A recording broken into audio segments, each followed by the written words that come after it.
車庫長やダウンサスで乗り心地が悪いと思っている人、この調整を行うと激変します。その調整とはスタビリンク調整です。ではその理由を説明します。基本のスタビ位置は 1G の設置時、このように水平です。車高を下げると、この車の場合純正スタビリンクが長いのでスタビ位置が下がります。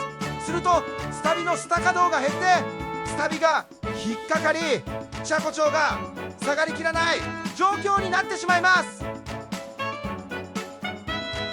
なので可動を適正にするため調整用スタビリンクを投入します。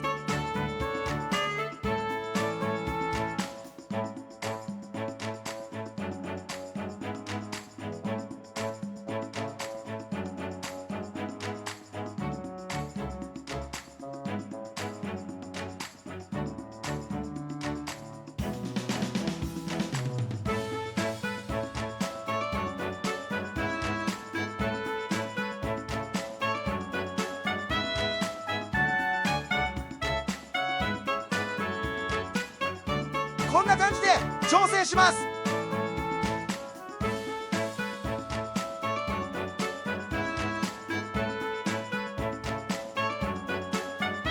ちなみに私はこんな感じで 1G 状態にしています。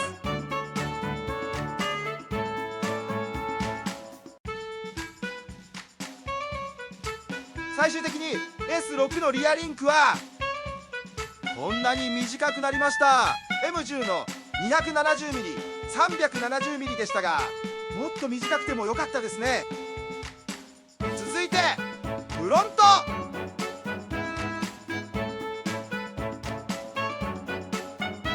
フロントは逆に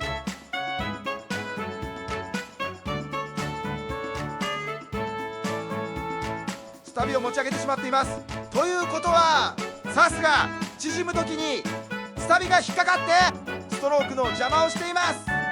ということでスタビリンクは純正より長くすることになります。 S6 用の激安品にしましたが、結果もっと長くても良かったです。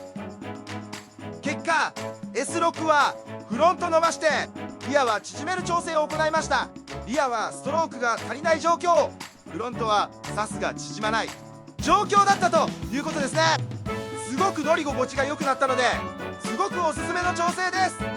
2から3センチダウンでこんなに長さが狂ってしまうんですね。今回は以上になります。よろしければチャンネル登録、グッドボタンよろしくお願いいたします。ありがとうございました。